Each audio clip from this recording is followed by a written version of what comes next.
Hey, Rebels. Are your walls boring? Well, listen up because today's episode is being brought to you by The Gallery. It's based out of New York, and The Gallery is a curated collection of photographs from around the world. We're all unable to travel right now, so this is a great way to bring a piece of the world to you. And all prints are made from 100% recycled aluminum, giving your wall that gallery finish. And right now, the gallery is offering our listeners, that's you guys, Rebels of the Sherpalution, 15% off their purchase by using the code 15OFF. Go to thegallery.com. That's TheGallery.com, and your walls will never be boring again. Let's head back to the show. When I grow up, I'd like to be like Patrick Harney. You don't want to be a podcast Sherpa? No, not anymore. That's fantastic. Finally, we can show our faces in public. Attention, Rebels of the Sherpalution. Today's podcast is being brought to you by Audible. You can get a free audiobook download and a 30-day free trial at www.audibletrial.com/Sherpa. There are over 180,000 titles to choose from for your iPhone, Android, Kindle, or MP3 player. And now Mr. Bruce will lead you into the Sherpa Chalet. As a reminder, please don't disturb the yak. Coming to you from Sherpa Chalet in beautiful downtown Mount Podcastia, it's time for entertainment interviews in the Sherpa screening room. Grab an aisle seat and a bucket of popcorn, but don't crunch too loud or you'll miss the show. Now, here's your host, Jim, the podcast Sherpa.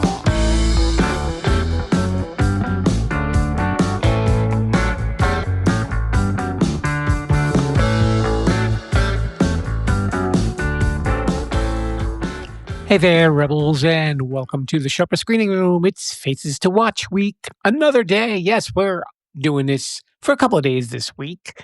And it's a little feature that I like to do to introduce you to some actors and actresses that maybe you may have seen in the movies or on TV, or maybe you haven't yet. But these are people that you need to look out for. And these are all people that I got to speak to and had a really great time.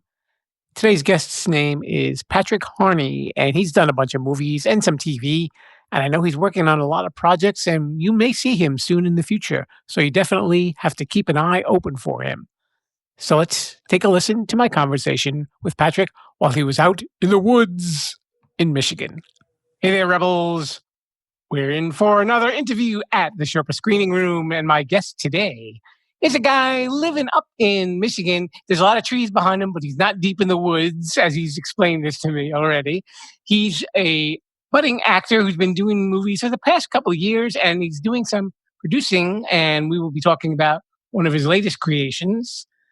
And his name is Patrick Harney. Hey, Patrick, how's it going? Doing well, man. How are you? I'm doing very well.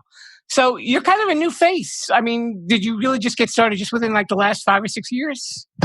In terms of film, yeah. I've been acting since I was 13, so coming on 12 years now. But yeah, in terms of film, I haven't done, a whole lot of film, but I have been getting into it and trying to do as much as I can and try to stretch my boundaries a little bit and get out of my comfort zone to do some different and more challenging roles. But yeah, so I guess you could say I'm definitely a newbie. So let's go back to when you were 13. What first got you interested in acting? A friend of mine had told me that I should go out for the musical at my school, and I was always a sports guy. I played basketball, I played football, I ran track, and then I did choir because it was either do choir or band, and I didn't want to do band. And so my friend knew that I could sing, and my friend had told me, hey, you should try to go out for the musical. I didn't really want to do it, and I was like, no, that's that's not really my thing.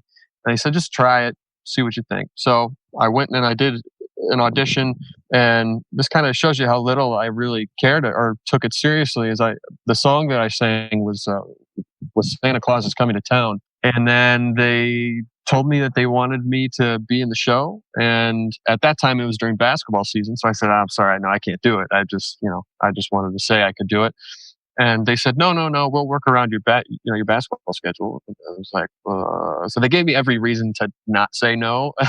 And And so yeah, I started it, and then I kind of got bit by the whole acting bug, and from that point on, every single show that or every single musical that our school did, all through high school, I did. So yeah, it kind of started from there, and I haven't stopped. What was your first play? And do you remember? Oh my gosh, it was Doo Wop Whittle Wed Riding Hood. I played the part of Strong Prince Justin. I remember my favorite part of the show is I got to throw a tree off stage. Granted, there was a string attached to it, and they're pulling it as I throw it, and I felt so cool. But it's funny because when I look at the footage, that tree was like just a long tree branch. It wasn't even anything, wasn't anything impressive. But at the time, when you're in 8th grade, you're like, hey, what's up, ladies? I can throw a tree. so yeah, that was a good time. And it wasn't quite the special effects that you're used to now, right? Definitely not. Definitely not. Were there any actors that you kind of idolized as you were coming up and doing more acting? I've always been a fan of Matthew McConaughey. I really like his style, specifically when he kind of rebranded himself. I've always really liked his work. I've also really liked Leonardo DiCaprio's work. I watched a lot of Will Smith when I was growing up too. I always thought he was like the coolest dude in the world. Yeah, so those three guys were kind of my main go-tos in terms of like the types of roles that I'd want to play were roles that they would play. And so yeah, I guess those were my inspirations. I usually ask actors if there was ever a part in any movie or TV show that you would have wanted to play yourself. Is there you've got in mind? That's a good question. I think I would have loved to have been in Saving Private Ryan. To me, that movie is an absolute masterpiece. Also, I would have loved to have been in one of the Marvel movies. I mean, even if I was just like, walking down the street or something, or I had like one line in the latest Avengers movie, yeah, I could die happy because those movies are phenomenal. That's me and Thor, man with hat. Yeah, exactly. So your first movie that was called Sort of Late? Yeah, so that was when I was going to Michigan State University. Actually, yeah, I'm wearing the jacket. Yeah, we did this. There was this program that was going on. It was called Theater to Film. I don't know if it's still going on now, but what they would do is they would have a class and they would write a play, and then they would cast the play. They would put on the play, and then they would have for the next semester they would have another class turn that play into a screenplay, and then they would cast and shoot the movie. So I got involved in the movie side of it. And I mean, I didn't have a big role, but it was my first exposure to like a true film set. Yeah, we did that, and we took it to the Traverse City Film Festival. We got to meet Michael Moore there. He came up on stage, and since it's his film festival, and yeah, I mean that was a really cool experience. We packed the house full of people, and mostly family, and friends, but that, those are the best fans to have. And yeah, and we got to show our movie up on the big screen, and that was the first time I ever got to see myself on the big screen, which was super weird, super trippy for the first time.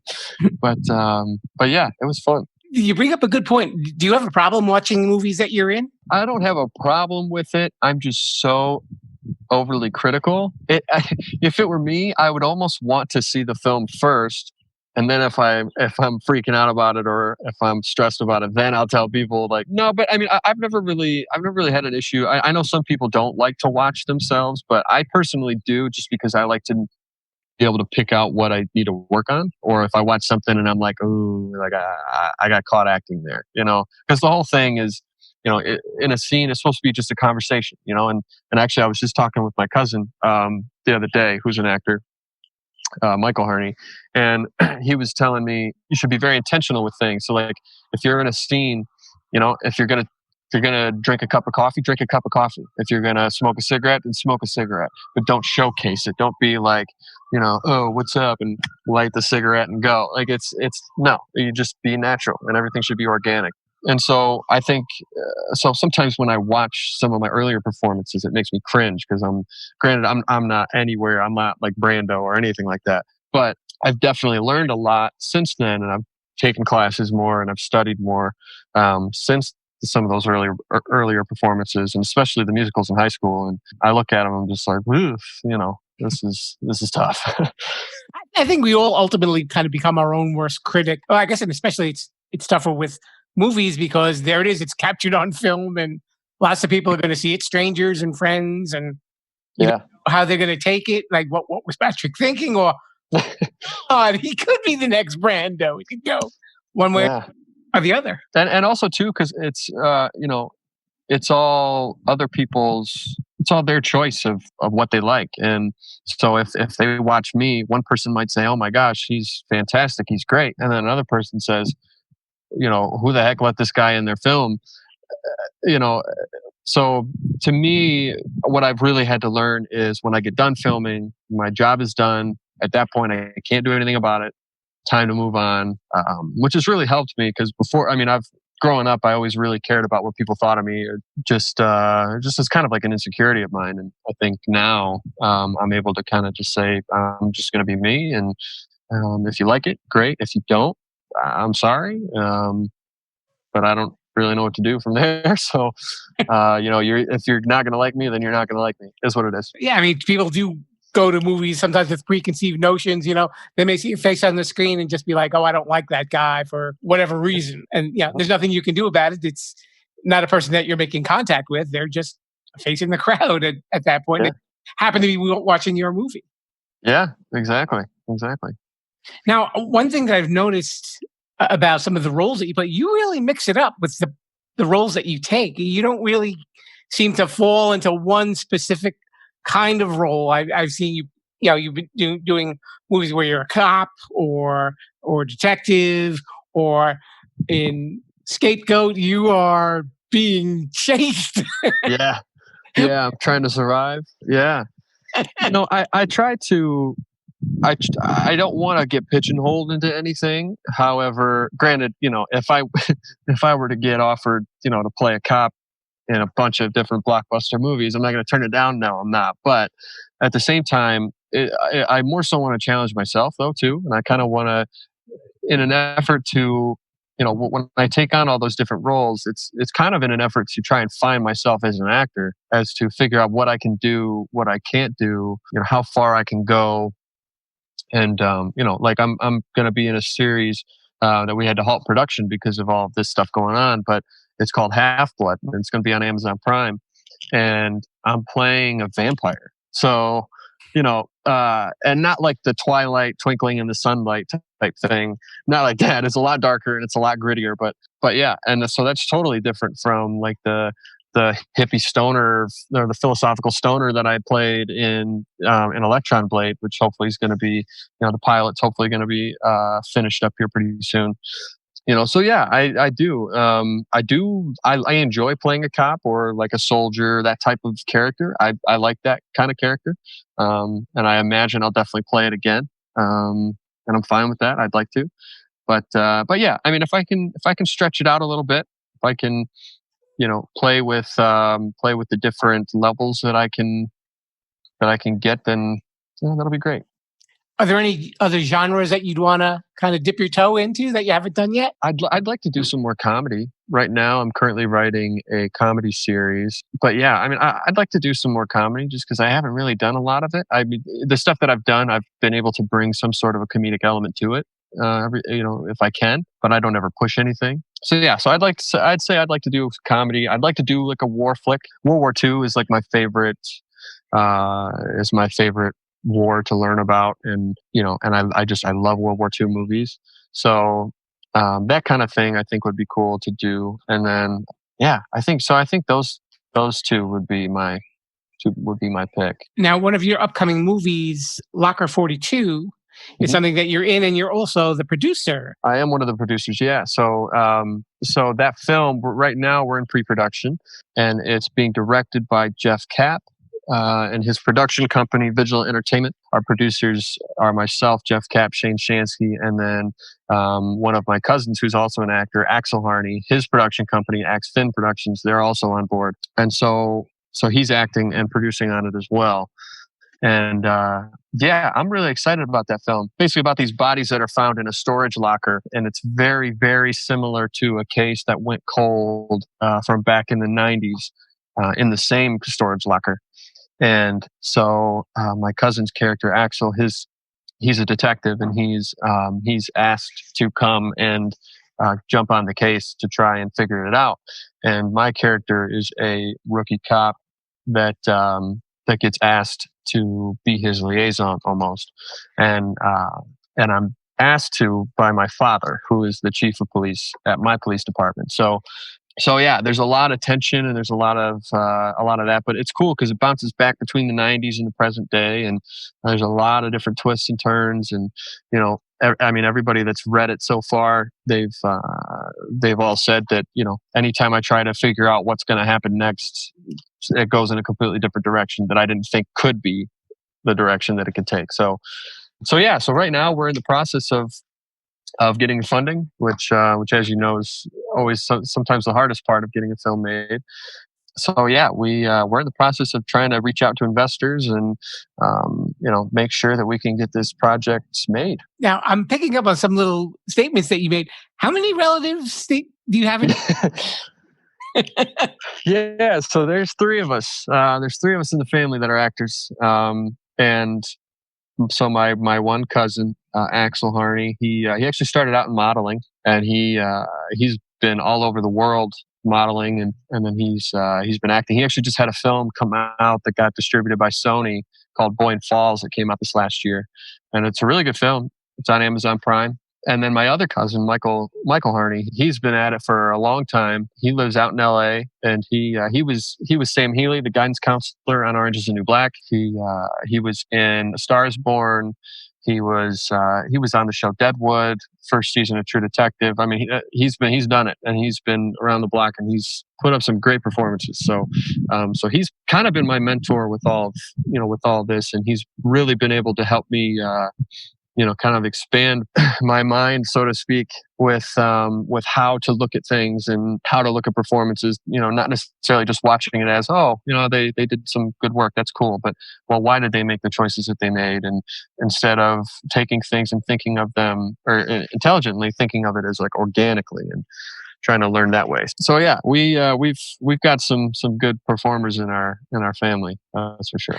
Do you think at some point in the future you'll be working with other members of the Harney acting dynasty? So like I said before, he and I will be on this film together, and I hope to be able to work with Michael pretty soon here. A lot of things have to line up, but because he's a busy man, but I do hope that one day that all three of us might be able to share the screen together. That would be primo for me. That would be a big accomplishment personally for me. And I guess it's pretty interesting too when you have relatives that are doing the same thing that you're doing, especially in a field like acting, because you have people that can relate to what you're going to. You can bring up certain phrases and vocabulary that the business uses, and you don't have to explain it to them. They're like, "Yep, been there, done that. I know what you're going through." Exactly. Yeah. Well, and it's nice because I'm the youngest of all three of us. They have a lot of experience that luckily they're more than willing to share with me. I mean, you're right. There's not a lot of people that I can talk to about this, like the nitty gritty stuff of it. And they kind of sit there and be like, "Oh yeah, I totally know what you're saying." Instead, they kind of look at you and just kind of like, "Yeah, cool." So yeah, that is nice. It is nice to be able to bounce some things off of them. And what's nice is they're open books. So definitely its own masterclass, just kind of talking with them. So out of the movies that you've been in so far and any of the productions, did you have a especially favorite character? I would say my character in Scapegoat was really fun just because it was kind of the character was more so me, just with no filter. I was able to kind of take whatever I was thinking and just kind of put it out there. So that character was fun. I also really liked the Electron Blade character because it was very much, way out there, hey man, kind of thing. So that was a fun character. But I mean, honestly, I've loved them all just because characters are a chance for me to be able to do what I love. And so that may not be the answer you're looking for, but or a cop-out answer. But I love all the characters. Yeah. Can you talk a little bit about Scapegoat? Because I saw that little trailer from it, and I was like, Whoa. Yeah. So that film, it's definitely gone through some growing pains. So some things have gotten delayed due to things that we couldn't really control, which is fine. But we also want to make sure that it's the best product that it can be. But yeah, it's basically a story about these people that they wake up in the middle of the woods. They don't know how they got there. They're all wearing the same clothing. They each have a different marking on their arm. And some of them know each other and some of them don't. And so while they know that they have some sort of connection between each other, they're just trying to figure out what that is. And while they're doing that, they're being hunted at the same time. Yeah. So that film, I'm hoping that can come out here pretty soon. That was probably the most physically demanding role that I've had to do, just because there's a really, really sick fight scene in the film that it took us 11 hours to film. Well, by the end of the day, so all the choreography, everything, going through it. And I did all my own stunts, mainly just because we didn't have the money to get stunt performers. I mean, I prefer to do my own stunts anyway.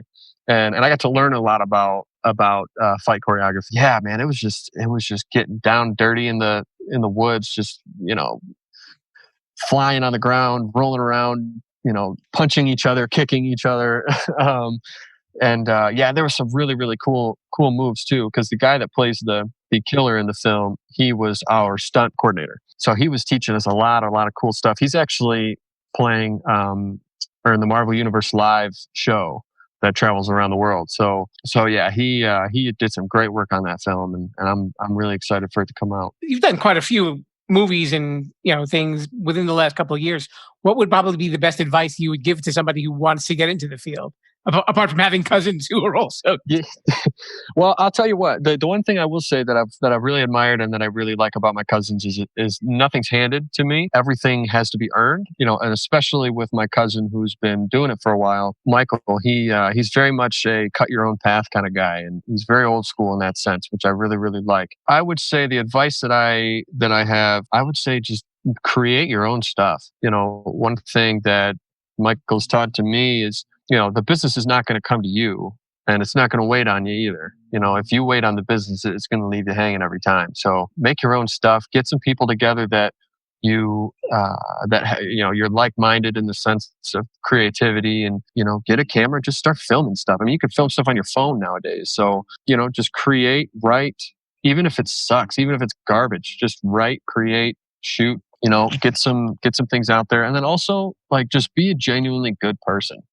That's the other thing too, is, don't be somebody that's so shady or, just a jerk that the only thing that they want to do is just help get themselves to a better place, because that's not going to go anywhere. And if you're constantly talking down about people or talking bad about people, no matter what your feelings are of somebody or a project or whatever, it always comes back to bite you right in the behind. So, just be a genuine good person and care about others, because everything comes back around. And being a producer with Locker 42, you're more aware that it's a team effort, probably more than anybody else in the team. Yeah, it is. It's definitely much more of a team effort than I think people realize. When people watch a film, I think they genuinely only think about the actors. They think about the director and the writer, maybe the producer. But that's it. But there's so many aspects that go into a film. I mean, right now we're in the middle of creating our pitch package for Locker 42, and just the multitude of things that we have to put into this pitch package just to be able to show somebody in hopes that they want to invest in our film. I mean, it blows my mind, and I've learned so much. And so there's so many different jobs and so many different things that go into the preparation of a film that people don't realize that it's really a labor of love. And you really have to love this business, and you have to love this line of work to be able to last, I think, because it's tedious. It's, when you make a film, it might be a year, 2 years before it comes out. There's not a lot of that instant gratification that you may get like with stage. When you do a live show, the audience is right there and you're feeding off of their energy. But a film, it's a lot more technical. So if you got to make sure you got a good team in place, that everybody knows what they're doing and everybody's on the same page and everybody cares. We were talking earlier, and you are a proud resident of Michigan. Mm-hmm. Did you do a lot of filming of your movies in Michigan? Yeah. I mean, there's Michigan's a great place to film, just because you've got, pretty much 4 different types of landscapes. You have even 5. You have the the oceanside feel with, the west side of the state, because Lake Michigan is so large, you can't see land on the other side. And you also have the small town feel in central Michigan, and even some of the farming feel. You have a big city feel with Detroit and even Grand Rapids. And then you've got a woodsy up north type feel if you pretty much spread throughout the state, but mostly in the northern part of the state. So yeah, I mean, Michigan's a great place to film. It was sad to see the film incentives go away, but I hope that they can come back someday. Lord knows that we could really use it, and I think the industry could use it, because we've got some great places to film here. And off screen, you are going to be taking on a new role, and that will be as of a married man. Yes, I'm getting married this September to a wonderful, very beautiful. I mean, she's the love of my life. She's everything that I could ever ask for, and I probably don't deserve her, but she's luckily she's able to put up with me, and she's decided to be stuck with me. So yes, that I'm very, very excited about, and that's probably what I'm most excited for in terms of my next chapter in life. No big cameras at the wedding, though. Oh yeah, no. That's our moment. That's for us. So we and that is one thing I think is important in terms of having a film career and being an actor. And I've always respected the actors that stay out of the tabloids, the actors that are able to keep a good balance of having a private life and them in the public. I mean, look at people like Matt Damon and, guys along those lines who, you don't see them in the tabloids all the time. You don't see them, but they're great performers. But there's a certain mystery around them that I think helps with their performances, because if you don't know everything that's going on every single moment of their life, then when they go up on screen, it allows you to look at them as the character rather than the person being the character. There's some actors who could be like, oh, that's so-and-so in this movie, rather than, oh, that's that character. I don't know. That's just my personal preference and personal opinion. Congratulations. I'm really happy to hear that you found the love of your life. Now, thank you. What's the next thing that we should be watching for you for? So the next thing you could be looking out for, so Scapegoat will be coming out. I'm hoping by the end of the year it'll be coming out. Also, Denny Dooley's story, I've got a small role in that will be coming out. I actually just talked to the director yesterday. That'll be coming out. He said he's still looking to get it out by the end of the year as well. And I'll be singing in that film too. I've got a song, so I'll be going back to a little bit of my singing roots, if you will. And then man, I've got I don't know when Half-Blood will pick back up. I really hope it's soon, because we were going to have the whole series out on Amazon Prime toward the end of the year. But with all this is, we only got to film one episode. So, and there's 8 episodes for the first season. So we'll see what happens with that. So you're going to be a busy man one way or the other. I'll be busy one way or the other. Let's just hope that it's, let's just hope the results all come out as positive. So Rebels, his name is Patrick Harney. Thank you so much for coming on the show. This was great talking to you, and good luck with everything in your upcoming nuptials. Well, thank you very much, man. I appreciate you having me. That'll do it for today. You've been listening to the Sherpa Screening Room, a production of Sherpalu Studios and Too Many Podcasts. It's a joint effort, all coordinated by one person, me. Who knew? Make sure you follow us on your favorite podcast app or on my website, Sherpalution.com. And you can also use that word Sherpalution to follow me on social media, on Twitter, Instagram, or Facebook. We'll be back with another episode of Faces to Watch tomorrow. So make sure you come on back. And while you're at it, if you can, maybe leave a nice review for me on Apple Podcasts or Stitcher or something like that. I'd really appreciate it. But keep watching those faces, and I'll see you tomorrow. And to lead us out of here, here's a guy who knows his way around the woods. Mr. Bruce, kick us out of here. That tree looks a little scary. Viva la Sherpalution. Thanks for listening to the Sherpa Screening Room. Don't forget to subscribe, rate, review, and share this podcast. I'm Mr. Bruce, and this has been a Sherpalu Studios production. Viva la Sherpalution!